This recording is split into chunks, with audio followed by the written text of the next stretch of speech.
गुप्ता इस वक्त दिल्ली के एक सेफ हाउस में बैठा था जब उसे वडेरा सोलंकी के ताजा कारनामों की इत्तला दी गई। उसका चेहरा खिल उठा क्योंकि उससे अफसरान ने वडेरा सोलंकी से मुतल्लिक कभी अच्छी राय कायम नहीं की थी।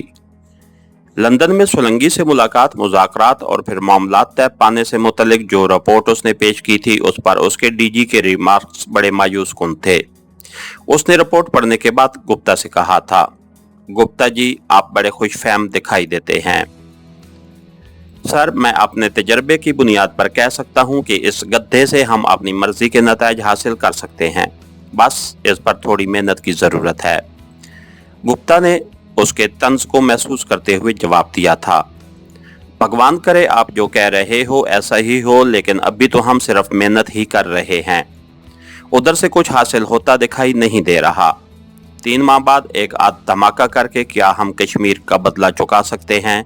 अरे गुप्ता जी, महाराज जाने। मैं माजरत चाहता हूं सर, मुमकिन है आपका माजी का तजर्बा ज्यादा खुशगवार न रहा हो।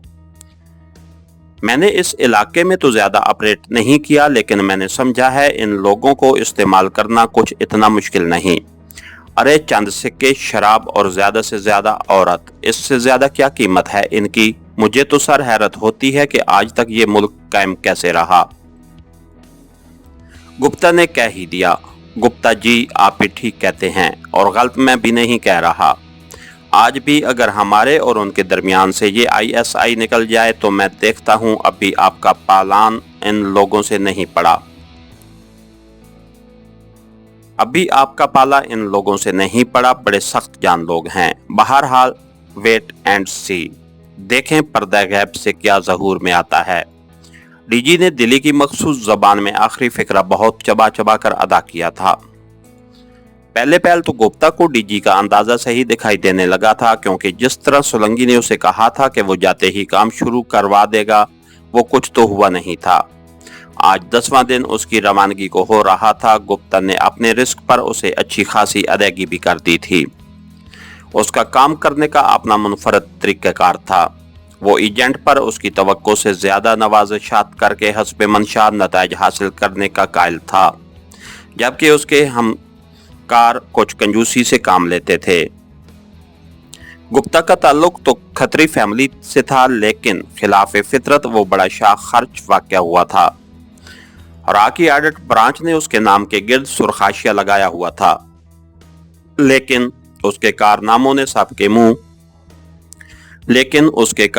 सबके मुंह बंद किए हुए थे। वो पाकिस्तानी डेस्क का इंचार्ज होने के साथ साथ लंदन में बैठकर अपने तमाम हमसाया ममालिक के मामलात से डील कर रहा था, और उसने हमेशा एजेंसी को तवक्को से बढ़कर बेहतरीन नताइज दिए थे। डीजी जो एक डिप्लोमेट के रूप में चंद रोज से यहाँ आया हुआ था ताकि उनमें बैठकर सोलंकी की सरगर्मियों को मॉनिटर कर सके, अब मायूस होकर वापस जाने के लिए पर तोल रहा था। जब उसे दिल्ली से ये खुशखबरी मौसूल हुई, ऐन उन लम्हात में कि उसके दफ्तर में वो टेली मैसेज लिए दाखिल हुआ जिस पर इन वारदातों की तफसीली रिपोर्ट दर्ज थी, और वडेरा सोलंकी की तरफ से ये पैगाम भी कि अभी तो उसने सिर्फ ट्रेलर चलाया है, असल फिल्म नहीं चली। जब वो असल फिल्म चलाएगा तो गुप्ता को भी हैरान कर देगा। मैं ना कहता था सर कि ये बड़े काम का गधा है। गुप्ता ने कमरे में दाखिल होते ही खुशी से झूमते हुए कहा, well done Gupta, well done. उसने बेख्तियार गुप्ता को दाद दी।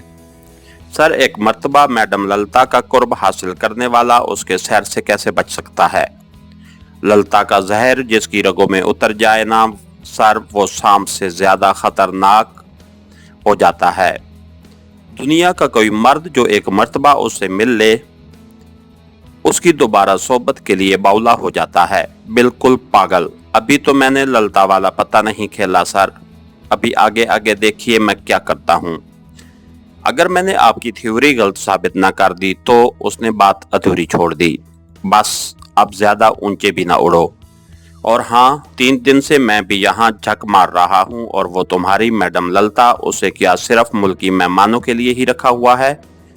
अरे यार गुप्ता, ठीक है भाई, घर की मुर्गी दाल बराबर, लेकिन कम अज कम मेहमानदारी के आदाब तो ना भूला करो। अरे भाई, इतनी बड़ी खुशखबरी क्या ललिता के साथ शेयर नहीं करवाओगे? कहाँ है वो? अभी पेरिस से वापस नहीं लौटी क्या? डीजी ने ललिता के जिक्र पर चौंक कर कहा। मैंने जानबूझकर उसे मतला नहीं किया सर, वरना ये कैसे मुमकिन है कि आप यहाँ हों और वो लंदन से बाहर चली जाए। वहाँ भी वो बड़ा अहम काम कर रही है। आजकल वो मौलाना साहब आए हुए हैं ना, उनकी खिदमत कर रही है ना बेचारी। सर, इन लोगों के मजहबी महाज को गर्म रखना ज्यादा जरूरी है, और आप तो जानते हैं कि आपने मौलाना साहब तो खिदमत करवाने के कुछ ज्यादा ही आदी हैं। गुप्ता ने उसे मुतला किया। यार गुप्ता, बहुत अच्छी बात है, देश पहले और बाकी सब कुछ बाद में, लेकिन हमें भी कुछ अहमियत दे दिया करो। डीजी ने मुस्कुराते हुए उसे आंख मारी। राइट सर, अभी लीजिए। गुप्ता ने मुस्कुराते हुए दूसरे कमरे का रुख किया। 5 मिनट बाद वो फौरन ललिता से फोन पर मुखातिब था, जिसे उसने बतौर खास ये खुशखबरी सुनाई थी और उसके साथ ही दरखास्त की थी कि फिल वक्त मौलाना साहब की खिदमत पर किसी और लड़की को मामूर करके वो डीजी साहब से ये खुशी शेयर करने के लिए फौरन लंदन चली आए।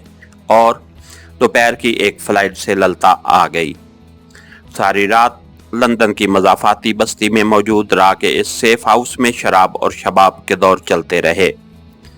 बहुत अरसे बाद राह ने ये मार्का सर किया था। उनके लिए ये मामूली खुशी नहीं थी।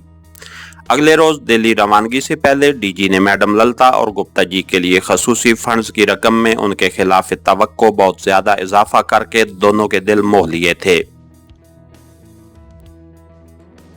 मैडम ललिता ने उनकी रवानगी के फौरन बाद गुप्ता जी से शिकवा के अंदाज में कहा था कि आपने देशदासियों की खिदमत का मौका उसे इतने कम क्यों दिया जाता है? वो क्या सिर्फ देशद्रोहियों दुश्मनों के लिए ही मखसूस होकर रह गई है? जवाब में गुप्ता ने जोरदार कहका बुलंद करते हुए उसे अपनी बाहों में समेट लिया था। चलो, तुम्हारा ये शिकवा आज ही दूर किए देते हैं। उसने हंसती हुई ललिता के गाल पर थपकी देते हुए कहा। इसके साथ ही हमारी आज की एपिसोड का इख्तिताम हुआ। कहानीकार चैनल को लाइक कीजिए, सब्सक्राइब कीजिए और बेल आइकन को प्रेस कर दीजिए ताकि हर आने वाली नई वीडियो आप तक बर वक्त पहुंच सके। शुक्रिया।